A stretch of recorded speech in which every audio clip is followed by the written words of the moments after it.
Hello. How's it going, people? Welcome to the stream, and not gonna lie, good to be freaking back. It feels good to be back. Good to be here, streaming once again.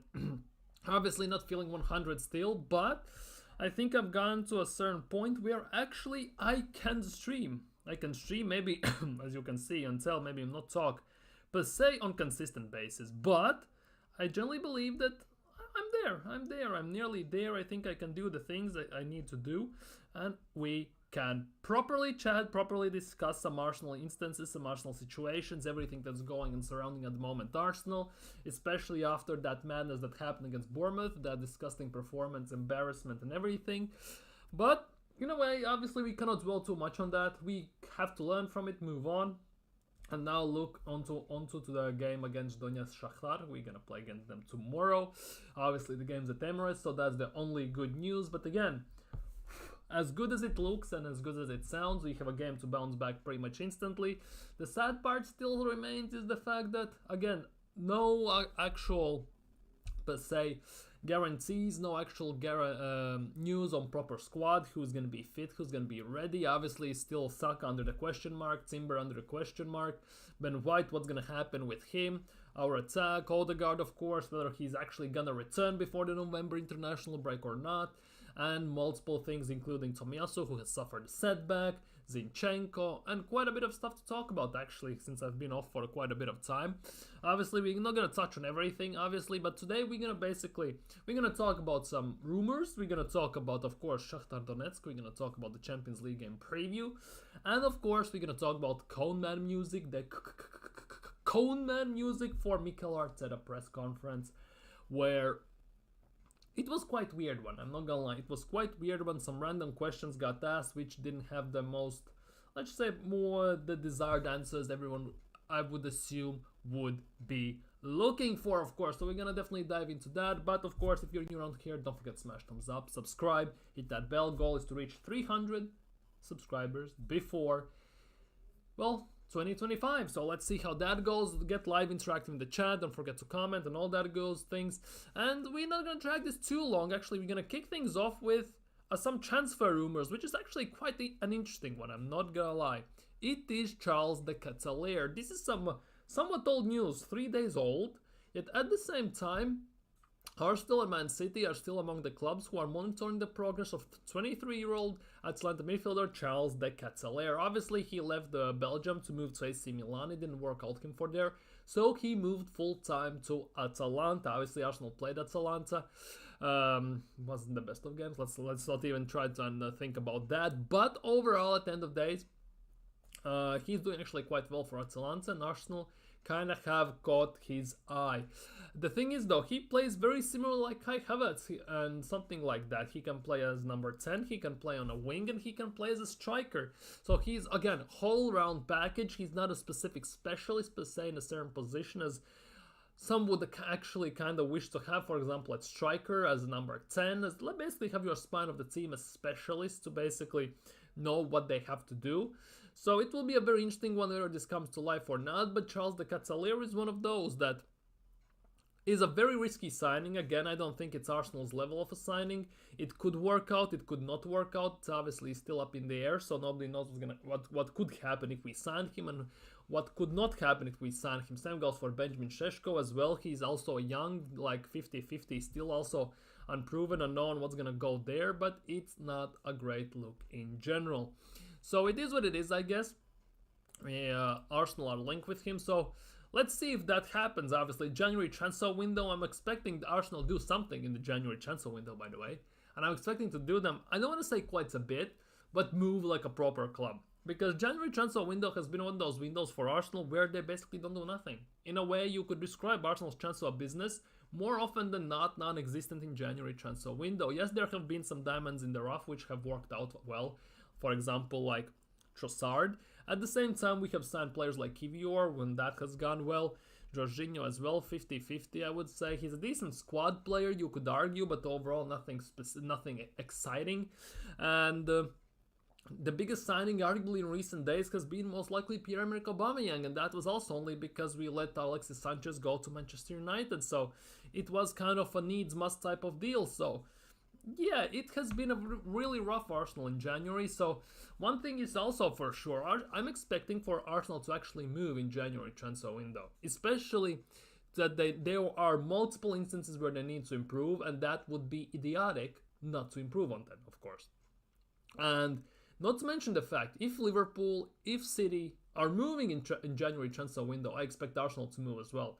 Because that would be the lowest of the lows. You see your main rivals for title and everything move in the transfer window, getting better, getting stronger, improving their squad, and we just sit there with our hands basically in our laps and doing nothing. So that would be also one of the worst things you could possibly imagine. So let's hope Arsenal do something in January transfer window. Is Charles de Ketelaere a January transfer signing? Definitely not, in my opinion. Arsenal are most likely not going to go for him because in January you should sign players that raise the squad pretty much instantly, and I don't think Charles de Ketelaere is the type of player to do so. That, for me at least, is the case. But if Arsenal go for him, obviously it would be like a coin toss type of signing, as I said. It could work out, it could not work out. At the moment, I would not sign him. I would like to see more of him to prove himself and improve on himself quite a bit as a player. But it is what it is, I guess. At the end of the day, if Arsenal link with him, I guess it is what it is.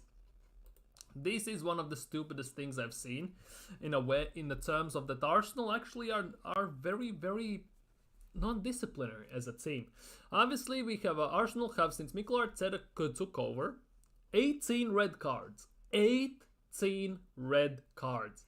The thing is, though, that is including these season's 3 red cards. If you take them away, it's 15 over 4 seasons, which overall actually isn't that bad. There's 3 red cards or so, or 3.75 if we want to be exact per season, and that actually doesn't seem too bad if you come to think of it, because there could be some cup games, there could be some games where it's a must. Last season we got 2 or 3 red cards. I think Tomiyasu got one, Fabio Vieira of course got one, that dumbass red card.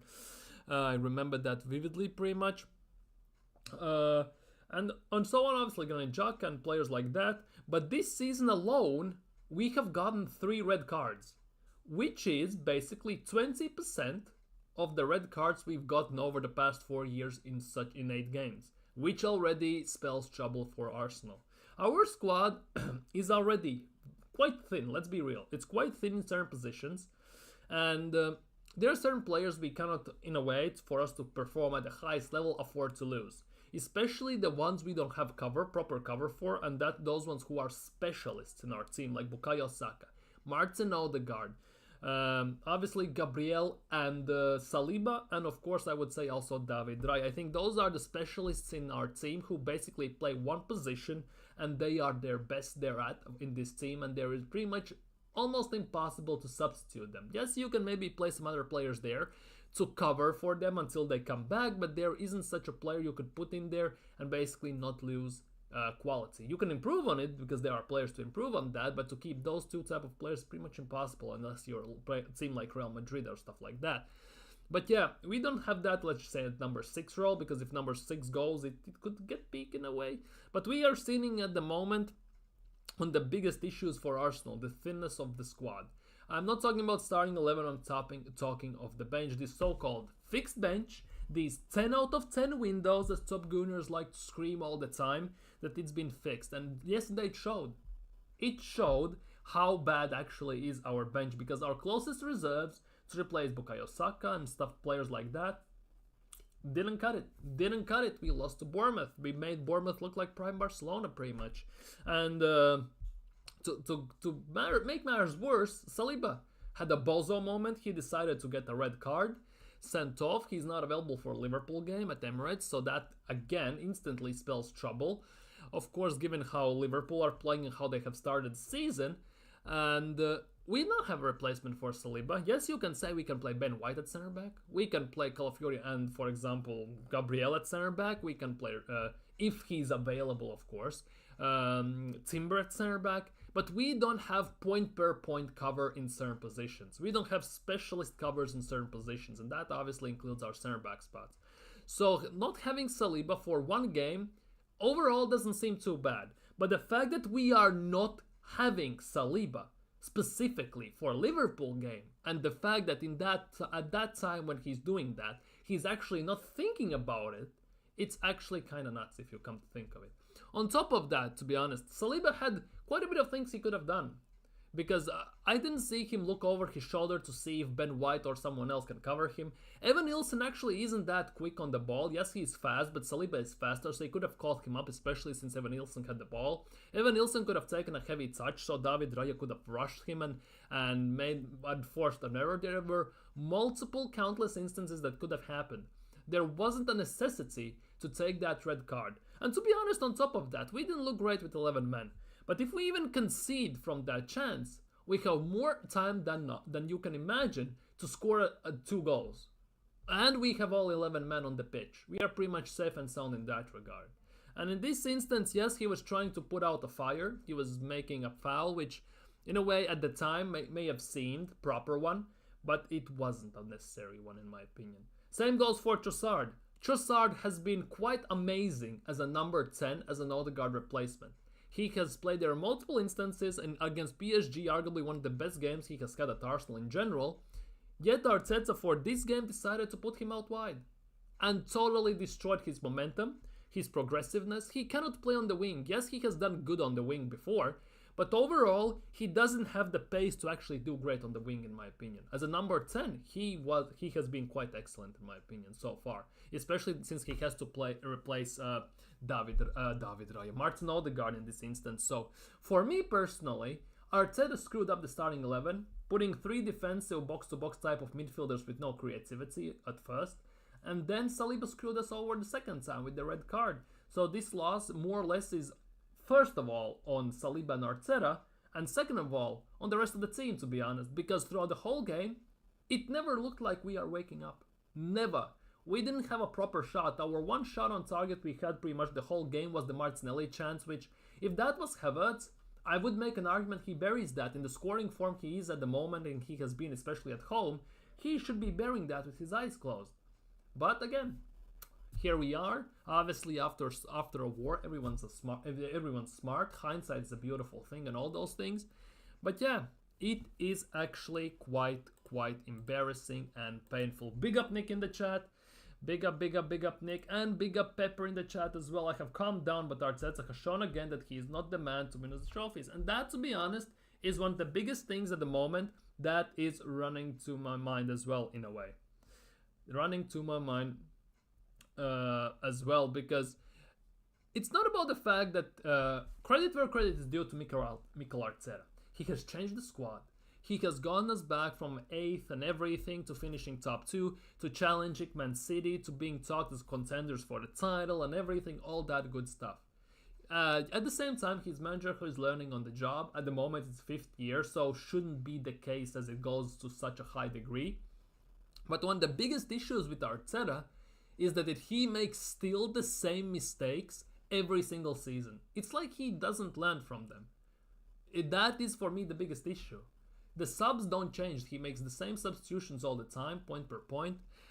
He makes same errors during the game, setting up the team sometimes. He tries to be this genius type of madman who gets everything right, who does things in a certain way. And let's be real, most of the time he has gotten it wrong. And I don't know, just the tactical changes, the issues he has made. The same thing goes when we started last season with Partey at right back and Gabriel got benched and everything.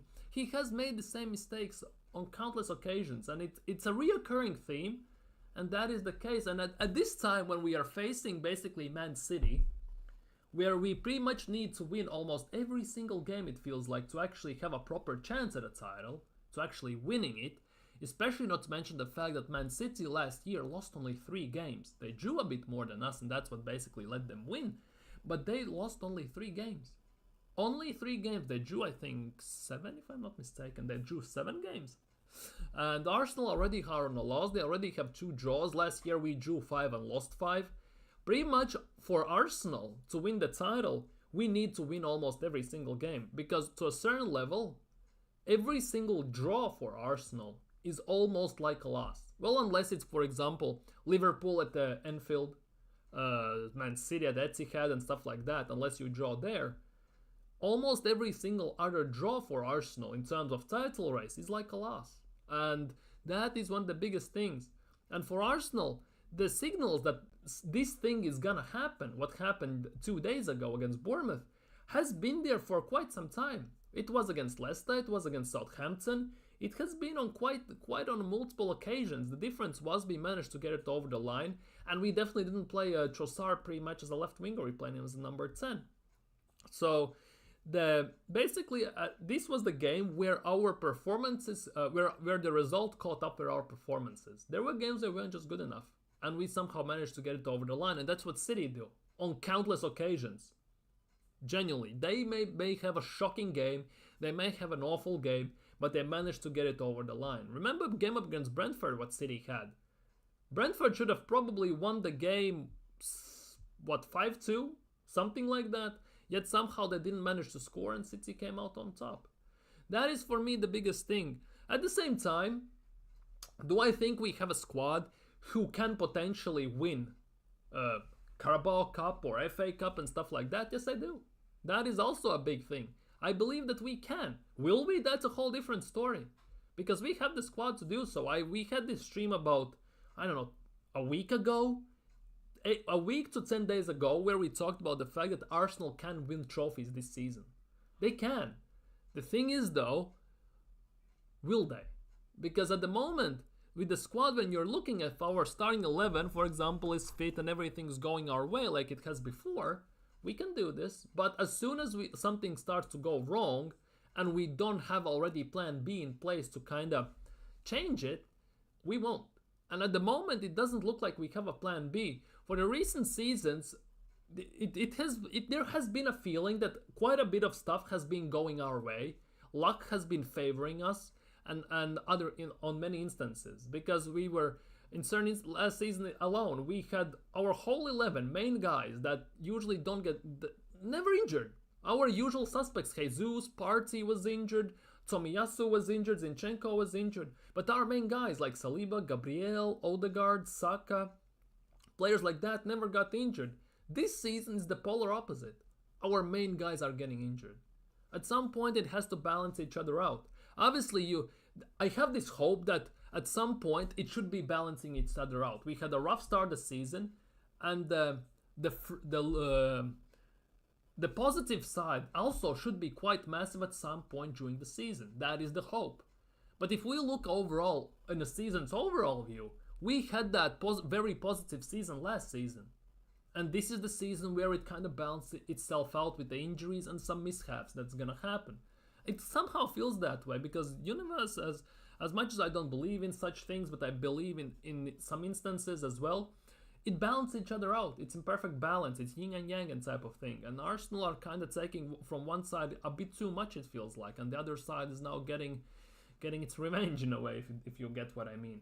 But it will be rough. It will be rough this season. I generally feel so. With the bench we have, and we have seen on multiple instances that our bench just doesn't cut it.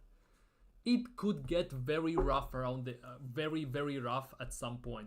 Because we haven't hit even December yet, and we all know that Arsenal have this a cluster of games where they generally start lose or draw in a row, and we had that last season, 2 seasons ago, and before that, and we haven't hit that yet. Let's just hope this isn't the start of that, but it could happen. Obviously, there's no guarantees that it will happen, but Arsenal have that in them. We are usually our own worst enemy, and yes, people are saying this is our first loss in like half a year. First loss in away games in a very long time. Yet at the same time, you cannot deny the fact that at this level where we are at the moment, the margins are very, very small. And let's just say one loss here, one loss there. Yes, at the time it seems like nothing big. But if you look at the overall picture over the years and at the moment, it is I wouldn't say it's very worrying, but I think it's more of an Arsenal fan's PTSD. If you've been an Arsenal fan long enough, you should on some level should be having this PTSD when you have seen over the years certain things unfolding in a certain way, and the way this game went and the things that are happening, it feels like we have seen it before. That for me is the biggest worry at the moment. With poor defense, City City, they haven't lost in more than 40 games in a row now. Yeah, that is the thing. City are not great. They are not looking great. Haaland hasn't scored for what, 3-4 games? Or am I tripping now? There was something weird put up like that. He hasn't scored for quite a while. It feels that way at least. Or am I tripping? I think that was a very bogus stat, but it might be true. I don't know. On top of my head, I haven't time to check it out. But City have been very poor. My prime example is against Brentford. Brentford should have won that game, like 5-2, 5-3, something like that. Yet they lost 2-1. And that for me is the City's prime example why City win. Because they somehow managed to get it over the line. They have this know-how how to do it. And they are not naive. Arsenal at times when they play these teams are a bit naive, it feels like. And very, very like, I don't know, very raw in certain instances. It feels that way, at least for me. And will it change? Who knows? I hope so, at least. That should be the case. We had our first hiccup until now. We're holding up good. The loss was on the wrong 11 and the manager. Yeah, it's definitely on the manager 100%. And on Saliba as well. It's all about how you bounce back. That is the thing. That is the thing. Big up BX Gunner in the chat, by the way. That is the big thing. Now the biggest question is how we gonna bounce back. And this is not specifically talking about Shakhtar game, because we should be beating Shakhtar, and it could go quite tits up if we lose to Shakhtar or even draw to Shakhtar. Let's be real. This red card for Saliba is the worst moment it could have happened, because the next game we have is against Liverpool. And at this stage, even though we have good record against Liverpool, losing Saliba is a big issue, in my opinion, because we don't have a player who can replace him to that level. Obviously, Arteta will try to figure out something. I would at least think so. And we'll see what's going to happen. But losing Saliba is a massive issue. And if we'll, God forbid, lose to Liverpool at home, we'll be 7 points behind. And then it's a bit of a panic that could start settling in. Because 7 points already behind, it could get rough. It could get rough. He doesn't learn his lessons. I want him to win trophies with us, but he doesn't show the minerals that are required. That is the thing. For me, the issue with Arteta is the fact that it's not the fact that, for example, he's shocking, he's useless, he's awful. He's actually a pretty decent and very good manager. Yes, there are some issues with him that, for example, personally, I don't like that he's micromanaging. It's a dictatorship under him. It's his way or the highway and something like that, which should be in a club for a certain extent, but it also shouldn't, right? The thing is, though, he doesn't learn from mistakes, because every single season we see the same issues happening again and again and again, and it feels like Arsenal haven't learned from them. Same goes also for, in a way, for our free kick set pieces, because we got said, oh, we are the set piece kings, we are scoring set pieces and stuff like that. This season, we have scored 2 set pieces in Premier League. It was against Spurs, who are arguably the worst team in defending set pieces in the league, and the second team was City, who obviously are a bit arrogant when they play, but again, they also are not the best at set pieces. The teams that are rest of the teams pretty much have studied us, because there were games where we didn't even get a shot on target after our set pieces. We got totally scouted out. That when the cross comes in, it gets cleared on the ball, doesn't even go, just flies past everyone. That is also a big issue for me. There needs to be some sort of something different there put in as well. Oh, big up coach, big up. What I noticed, we struggle when we play tiki-taka teams. Arteta only has one way to play. Shakhtar aren't mugs. If we don't play well, they'll beat us playing on us. That for me is a big worry, because as much as people say it's not the Shakhtar of the olden days with players like Tyson, Willian, Douglas Costa, Fred, and players like that, Alex Teixeira as well, they still have those Brazilians. And with Shakhtar, the big thing is those Brazilians always come out of nowhere and they have games of their lives on Champions League stages. That's how they get their big moves many times. They have these games out of nowhere, and it's just, well, where did he came from? And with Arsenal, if we're not careful enough, it could happen. It could happen. Shakhtar as well, they are no mugs. Don't get it wrong. They are no mugs. They know how to do things. Obviously, it's not the Shakhtar from like 10, 15 years ago. At the same time, it's still Shakhtar. They know how to do things. That we cannot underestimate them. But Arsenal should be beating team like Donetsk Shakhtar. Let's be real. Arsenal should be beating them. No matter what, no questions asked, Arsenal should be winning this game. The question is, will we, and how it will look? Also, I'm on a certain level at the moment with Arsenal that I want to see a performance and a win. At the same time, I have this mindset slowly settling kinda in that I don't care about the performance anymore. Just get it over the line if you want to get somewhere. There is also that it's kind of have to take into account. The only consolation is that it's 30 games to go. That is the hope that City, for example, start to drop points, but we all know how City drop points. They pretty much don't drop points almost whatsoever. They know how to basically turn it up. That is the big thing. Liverpool, yes, they only thing about Liverpool is that could ruin them is the injuries. Similarly, what's happening against Arsenal, because Liverpool's bench is the biggest issue for them. Kind of like Arsenal as well in certain instances. That is the biggest thing for Liverpool. Do you not think we played above our level for the last 2 seasons? That the only way to go is down. The players are spent. We need to refresh the team a bit better.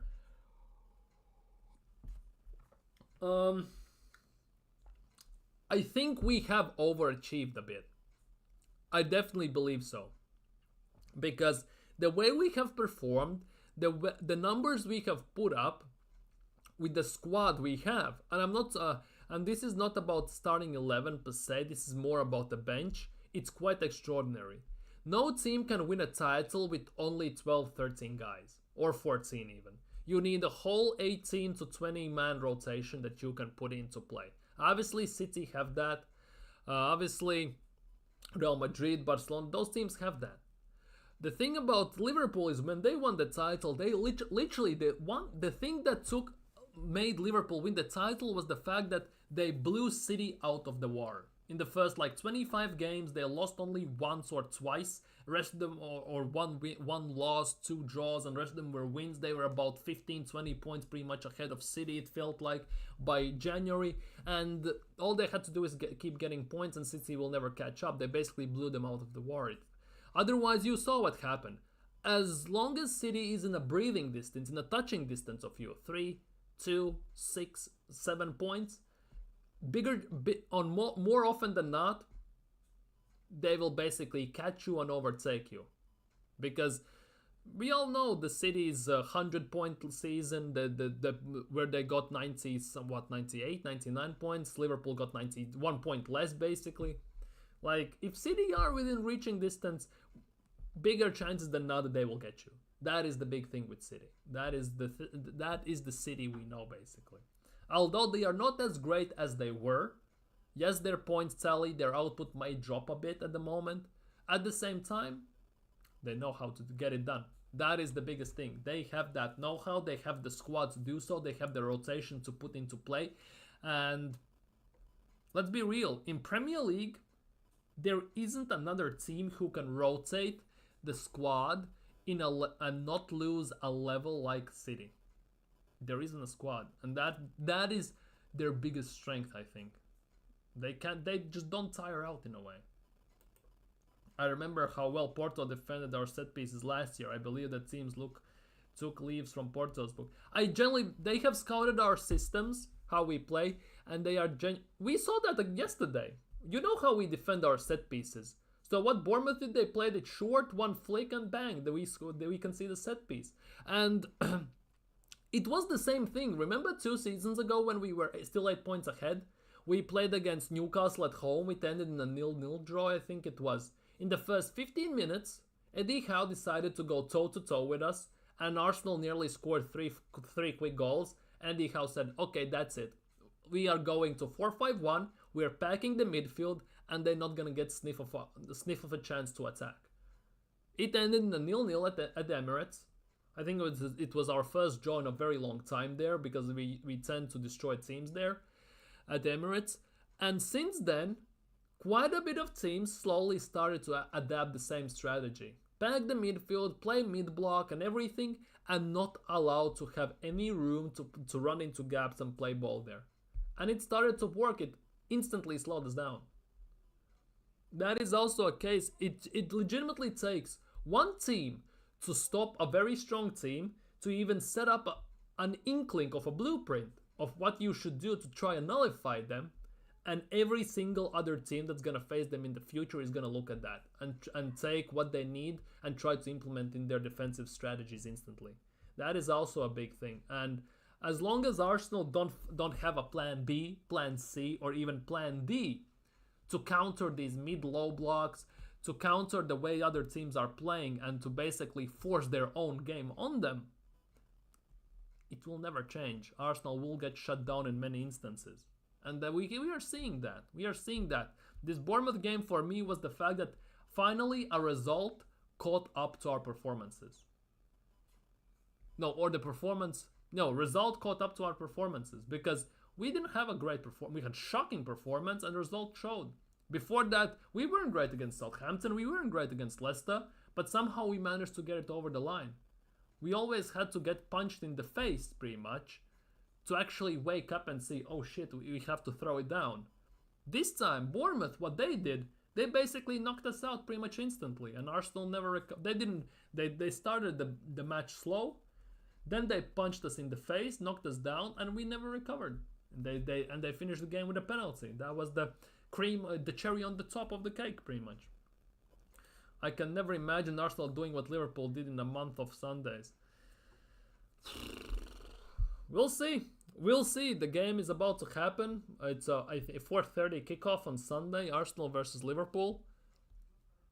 This is genuinely, if you thought that Bournemouth game was a must-win game, if you want to keep close, this is more than anything a must-win game.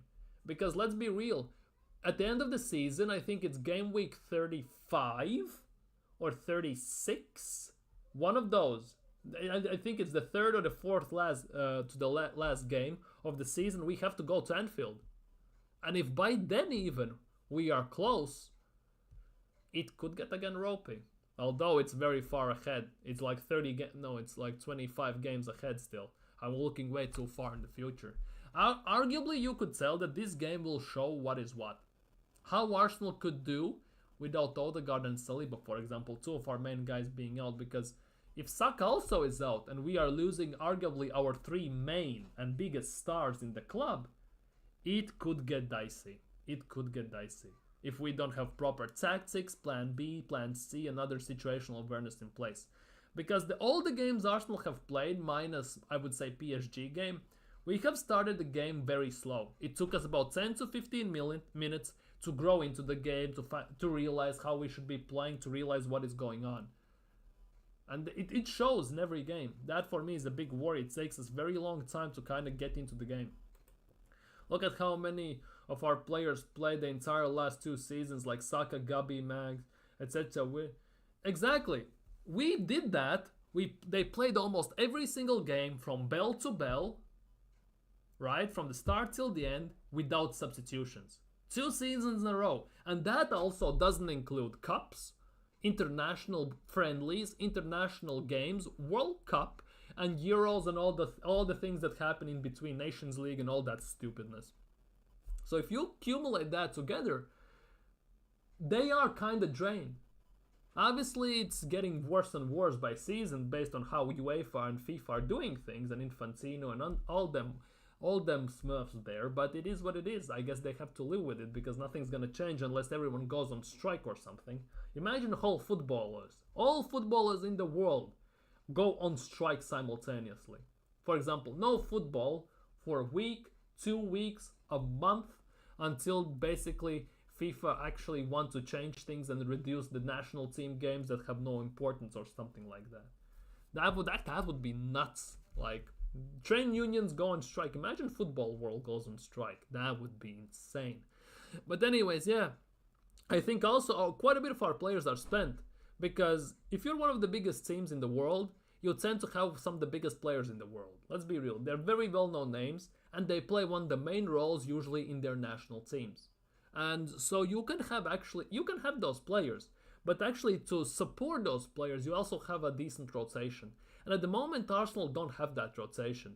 And I think that is one of the biggest catalysts why Arsenal are not performing to a certain level. I generally feel they are kind of spent as well.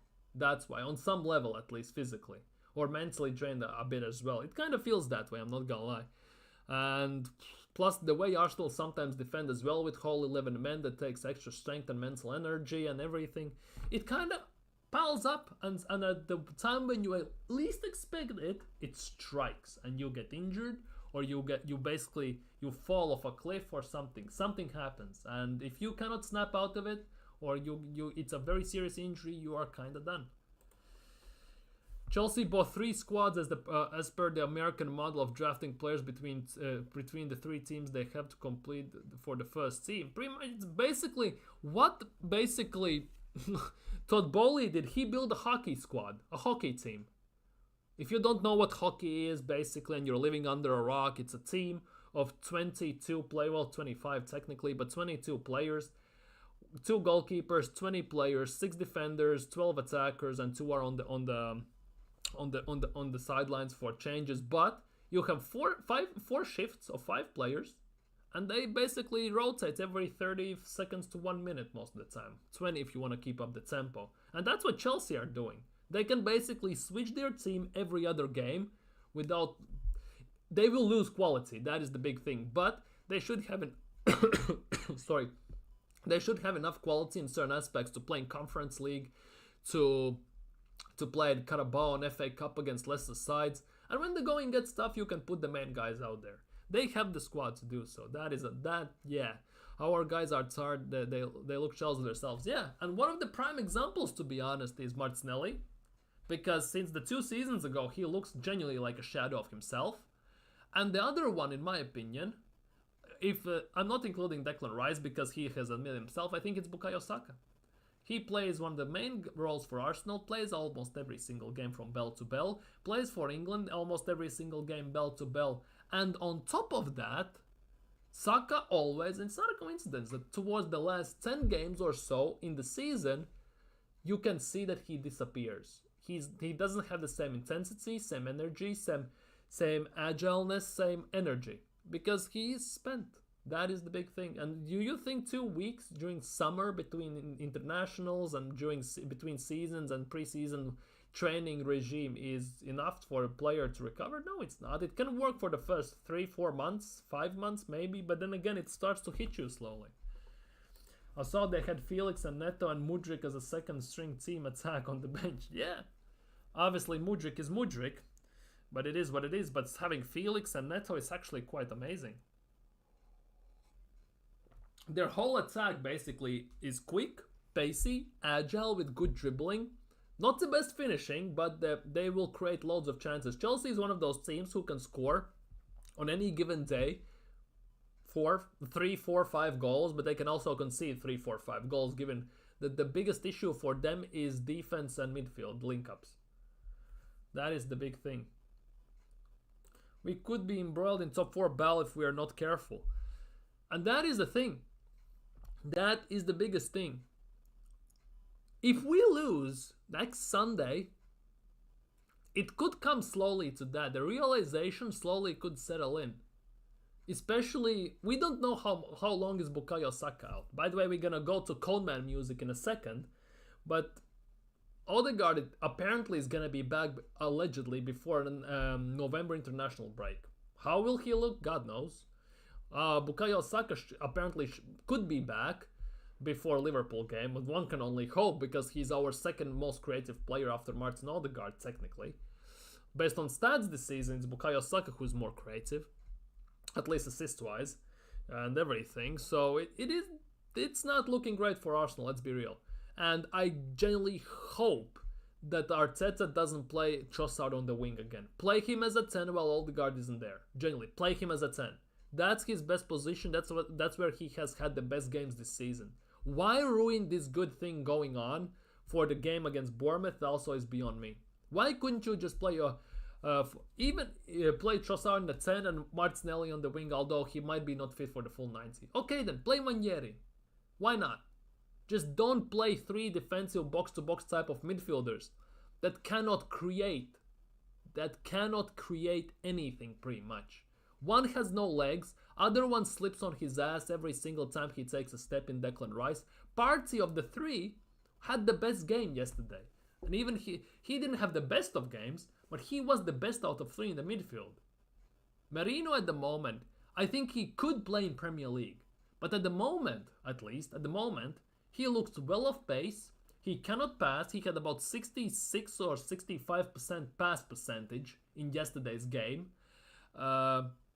He can tackle, I'll give him that. He made some good, decent tackles, but he cannot track a man because he gets outpaced every single time. Feels like he's slower than Granit Xhaka in the midfield. It's not looking great, let's just say that. It's not looking great. Yeah, spot on. I don't know, even if we lose, that doesn't worry me. I'm just thinking of tricky teams like Newcastle, Palace. We gotta play games, look harder. Besides, that's the thing. For Arsenal, playing against the big six teams, yeah, almost never has been an issue. Yes, we got pumped here or there. Yes, we pumped some big teams here or there. But it never has been the big issue for Arsenal, the big games. The top six sides or the big teams. It's always been these mid-table, lower-end, obscure sides. Southampton, Fulham, West Ham, Everton, Burnley to some extent as well. It's always been these smaller teams that do us over. And those are the games where we basically lost the title last year. Fulham, when we drew and lost drew against Fulham. Southampton, we drew against Fulham again. West Ham, we lose to West Ham. It's those games where we lose the title. It's not the game against Aston Villa in the second part of the season. It's the first part of the season, the beginning against Fulham, in December against West Hams and all those teams. It's there where we lose the title. It wasn't against Aston Villa per se, as everyone likes to portray it, in my opinion. I think we at the very least will draw with Liverpool, but St James Park and Stamford Bridge really worry me. Yeah, don't worry, we still have to go to Anfield. We still have to go there, and it's like game week 35. And if we have something on the line by then, oh, it could get rough. Everton always turn up against us. Still lots of football left, but we have to bounce back starting tomorrow. We really know how to melt down as fans will write if we lose. To be honest, if we lose tomorrow, it could go nuts in Arsenal's fan base. I strongly believe so. Because, let's be real, nobody is expecting Arsenal to go invincible this season, right? Nobody is expecting Arsenal to not to lose a game this season. The fact is that nobody usually expects Arsenal to lose to these type of teams. We expect to lose, let's just say, to City or Liverpool, or at random time maybe, I don't know, Chelsea has a random game against us or something like that. We expect to lose to some of the big teams, not your teams that basically are yo-yo teams in Championship, going up, coming down, and all those teams, or who barely scrape relegation, not to get relegated from the Premier League. We don't expect to lose against those teams. Credit where credit is due. Bournemouth had a perfect game plan. They executed to the perfection. They limited Arsenal's chances in attack. We didn't manage to get a shot and anything. They played a perfect game. Genuinely. We made Iraola look like the best manager in the world, pretty much. As I said, we made Bournemouth look like prime Barcelona. That is the big thing. YouTube will break tomorrow night. Shakhtar is now a mess. If we lose or even draw to Shakhtar, it could get ropey. Because for Arsenal, tomorrow's game is a must-win. Even in Champions League, we don't have room to draw these type of games. We need to win at home, especially against Shakhtar, against Dinamo Zagreb. We still have to go Inter away. Although Inter suffered a triple injury, by the way. I don't know how that's gonna go. Hakan Kalhanoglu is injured, and some more other players are injured. I read about that yesterday. We still have to go to Sporting Lisbon away. You think Girona away will be walk in the park? No, it won't. We still have very tough games to play away in Champions League, so we need to win all the home games. And we have the easy home games left. Shakhtar and Dinamo Zagreb. Then we have to go away to your Inter, Sporting Lisbons and Gironas. Then it will show what is what. It's not looking too great. We have to finish in top 8. We can't deal with playoffs, not looking forward to pool. We just have to deal. Yeah, that's the thing. At first we need to deal with Shakhtar. Then we can look maybe forward to Liverpool. But even looking at Shakhtar at the moment, the way we are playing, it is a bit sketchy, isn't it? Let's be real. Because Shakhtar game will be a rough game. Genuinely, it will be a rough game. If you underestimate them, they will do you over. They will do you over 100%. So we cannot even look at that too easily. Anyways, in brighter side of news, Arsenal set to break records as 548 million figure unlocks vital Stan Kroenke transfer boost. Basically, what's it saying? Stan Kroenke has earned more money from Arsenal. That's it. That's nothing more here. I think it was, where is it? The forecasts from off the pitch analysis have the Gunners bringing in 547.7 for 23-24, the largest sum of the club has ever delivered in terms of revenue, and what could represent a rise of 83.1 million year on year, of increase of almost 18%, as well as huge boost for, and of course, as well as huge boost for owners Kroenke. So more money is flowing into Kroenke's pockets, and obviously, as we all know, Arsenal will not see a dime of it, as always. The standout prediction is that the revenue anticipated to reach levels of 20 in 22-23. Arsenal posted revenues of 464.6 million, could rise 95.5 million year on year, and an increase of 26%. Kroenkes are getting richer, the rich are getting richer, while Arsenal, well, we're screwed, basically. Such financial result would have a positive impact on the Gunners and their profit on PSR position, as they would reduce their 3-year loss average, while the forecast results would also help from UEFA's own financial control standpoint, where squad cost ratio is adapted to factors. Yeah, it could and it should. The thing is, will we get the money? Because at the moment it doesn't look that way, does it? An improved PSR position would allow the greater flexibility in the transfer market for Gunners, to put squeeze on rivals as City and Liverpool. Matchday revenue is also predicted to rise by 11.5% to 131.5 million euros, nearly 110 million pounds, an improvement driven by one extra home game and Champions League fixtures. Holy crap. Genuinely, holy crap. A rise of just over 12% is also forecast thanks to the extended deal with the Emirates and the strong commercial partnerships to potentially take commercial revenue to as high as 182 million. Holy crap. That's an area where Arsenal will be targeting real growth in seasons to come, with the figures still trailing to likes of Liverpool just shy of 100 million. So basically what this is saying, Kroenkes are getting more and more money, and none of that is getting into Arsenal's pockets. That's what basically this is saying. Holy crap. Anyhow,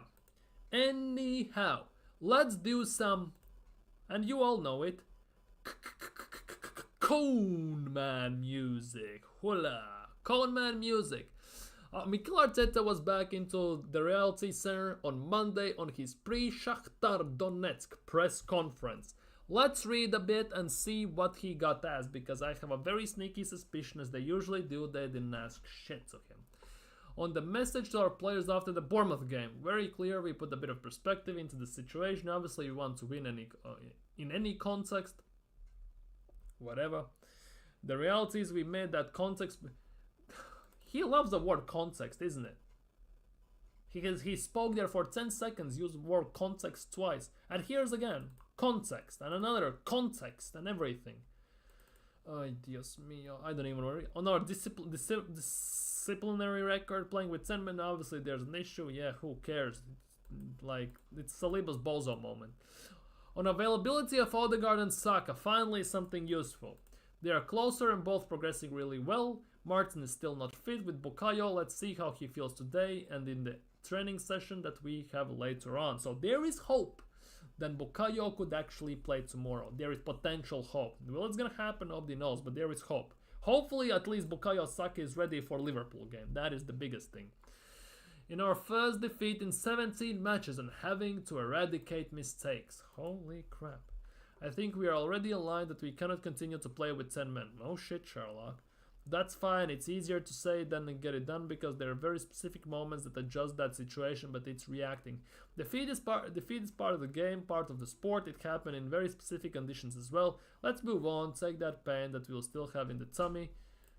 Another again with the tummy, and use it for tomorrow night. Okay, cool. On Shakhtar Donetsk circumstances and preparations, obviously out of sympathy for the situation they're in. Obviously, how can I imagine, especially speaking to Alex, how it affects the situation of every country and family, and blah blah blah. On if there's a plan to appeal Saliba's red card, no, something decent questioned. I leave that one to the more to the club to understand the circumstances as well as other examples that they're very clear in the same position. They will have to decide that. That is the big thing. Because obviously Trossard played the ball back. Saliba pulled Evan Nilsson to the ground, right? A bit later on in the Liverpool-Chelsea game, we did the same thing with Tosin. Well, not the same, similar thing. I cannot say the same because it was similar circumstances, not the same. And he only got a yellow card. Maybe they will use that as an example to try and appeal it, but who knows? Imagine if they appeal the red card and gets overturned. That actually could have been kind of nuts. Anyways, on football not being the most important thing in the world. What the hell is this? On football not being the most important thing in the world. Holy, what? No, clearly not, especially when you're comparing with the situation that they are in. Oh, I'm about Shakhtar. Need some context, man. But as well as they have decided to use football with lots of positive things that bring to life really powerful life. I think it's remarkable that they have managed and are managing the situation, the unity of the country, the capacity of the sport, as well as to bring joy to people's lives. And that's something that we have to be very conscious of. Well, spoken like a true politician. On the desire to start another unbeaten run on Tuesday. Yeah, we have to start tomorrow, obviously. Well, duh. There's the desire is there. We want to desperately play these kind of matches, and we know the atmosphere is going to be terrific tomorrow night. So let's produce that and earn the right to win the game. To be honest, that is something I wanted to say as well. Kyle Walker spoke on this, by the way, and said, when you lose in these instances, in these type of games, you want your next game be as quickly as possible. Because first of all, you have chance to redeem yourself, and you are pretty much can instantly try and make it right. So that I get it. If you have these games thick and thin, you don't have the time to dwell on the loss. Like you, for example, when you're going to international break, you can kind of focus instantly on the next match and make things right. On if the team has to change its approach to improve our discipline. I think, for example, what happened in those 3 cases, the 3 red cards, it's nothing to do with aggression, in my opinion. Everybody's got their own opinion. We want to be super competitive when we are, blah, blah, blah. It's the judgment. On how close is Timber to playing? I think he's going to be close. Obviously, we have to see how he deals with training with the whole group because he hasn't done that yet. But he will be pretty close. So Timber isn't even training with the main squad yet. So that is actually not good news. So tomorrow he's not gonna play. And if he plays, that is basically a very huge risk. Putting it lightly, to be honest. If he's not even training with the squad yet, it's a very big issue for Arsenal in general. On the issue, it's a muscular injury. Oh crap, so goodbye. On consideration of when to start Ranieri. Come on! I think it's identifying moments, understanding where he is. Can you stop waffling for God's sakes and just start him where the team is and where is the optimal moment to throw a player into that context? Again, the context, man.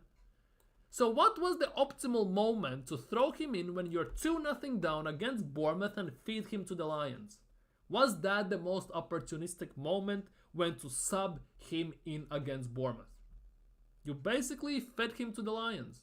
So just so that at the end of the season, when someone just looks at the stats, hasn't watched the game, will say, oh look, he gave Ranieri a chance. You dumbass.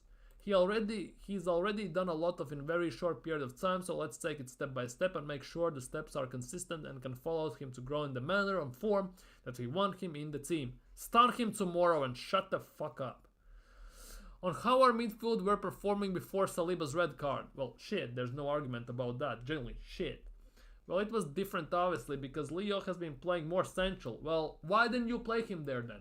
But Gabi Martinelli had a calf issue with the national team and if he wasn't fit enough to start match. So how about you play Leo central, put, what's this face, Merino on the bench, put Sterling on the left, Jesus on the right and Havertz through the middle.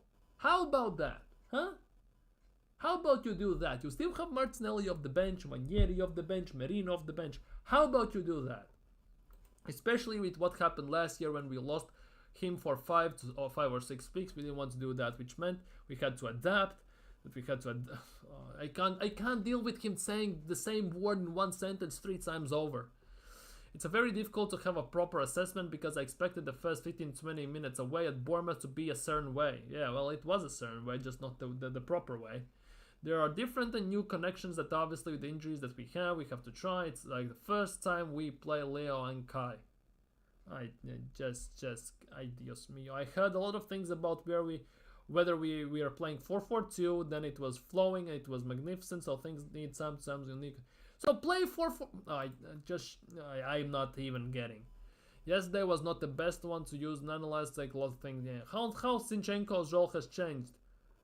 On how Zinchenko's role has changed. He's not even playing. What role does he have? Yeah, hopefully a big one. Obviously, we need him fit. Availability is a big factor to maintain consistency, and last year we had quite a lot of issues with that. The start this season as well. Hopefully he's now fit. We can start to use him, and he. Oh bloody! So, I'm just saying, right? We can start using him. If I see him at goddamn left back one more time, I'm becoming a Yeovil Town fan. I don't even care. Genuinely. And he can start to impact the team in the manner that he can, which is really powerful as well. That imagine, next Sunday, 4:30 kickoff, Mohamed Salah versus Alexander Zinchenko. Imagine that. On how Wilshere could fit into men's coaching setting, nobody cares. On the difference between coaching first team and academy players, nobody cares. Sorry, not sorry. Anyways, let's see what you have to say in the chat. I'm surprised that 17 was not put on press, so, to be honest, kinda. Manieri should start tomorrow. I hope he starts tomorrow. Marino won't be dropped if he can help it. He has the same name as the manager. To be honest, let's be real. Havertz cannot be dropped pretty much as well. So Marino as well. We have Mikel squared. Mikel squared at the moment. Big up Clarkson in the chat. Arteta is gambling with the team. Starling should. With the team Starling should not start of any games in Arsenal's Premier League. Sterling? Sterling should be playing some games. The issue is, if we get injuries in certain positions, he must start. Let's be real. The big thing about this is, though, the fact that he decided to start Sterling over Jesus at right wing, for example, and everything is also a big tell, because for me, against Bournemouth, we should have played Jesus, Havertz, and Sterling on the left. Bench Merino, for God's sakes, and play Manieri in the 10.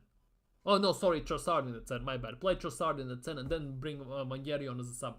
Play Trossard in the 10. We should have done that, because Trossard at 10 has worked over this time while Odegaard has been injured. Why did he change that? God knows. He tries to be a mad scientist who looks brilliant, but he looks more stupid by the second many times, and that is also a big thing. But yeah, I guess it is what it is. Tomorrow we play against Shakhtar. What time do we play even against Shakhtar? Is it the late, like 9 p.m. 10 p.m. 8 p.m. kickoff, or what is it tomorrow? We don't actually have a left back. Kivior and Kala are center. That's the thing. We have Zinchenko as a center mid, to be honest. He's also not a left back. But just imagine, on Sunday we play Zinchenko as a left back. Just let that sink in, by the way. I don't know what's gonna happen. We are playing wing back. We don't have actually wing backs in our team. Our only proper wing back, well, left back, is Kieran Tierney. And he's injured and Arteta has exiled him from the team pretty much. Our whole defense pretty much are center backs. Because Kivior is a center back who plays at left back.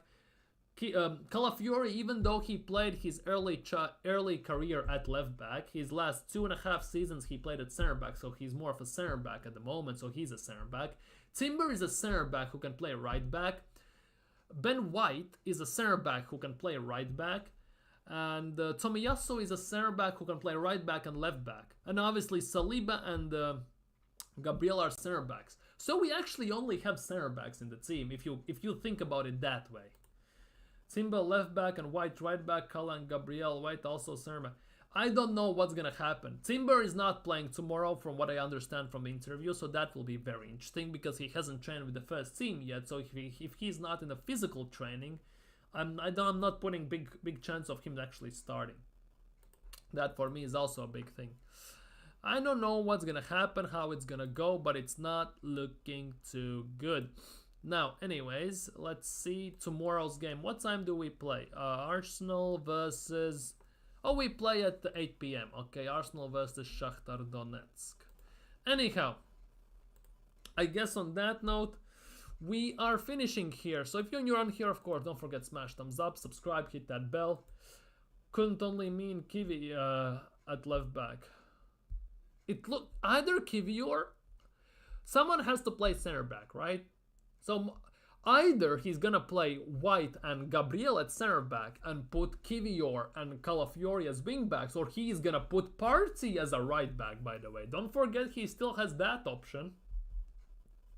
Or in my opinion, he should just play 3 at the back. Just play 3 at the back and something like that, just to cover all the issues. Just do something like that, just for the sake of it. Just try to play a way you played when you just took over, 5/3 at the back. That could also be the case.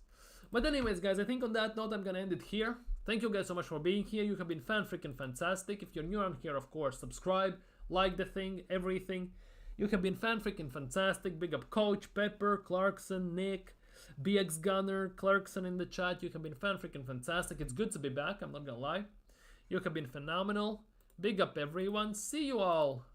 Actually, I won't see you tomorrow, because tomorrow is a late game. I might stream before the game, I'm just not sure what. Maybe a small preview before the game for about half an hour, I might stream that. But otherwise, there won't be like a deep dive big stream, so we'll see about it tomorrow. But yeah, for today, take care, stay safe, you have been fantastic, and I am out.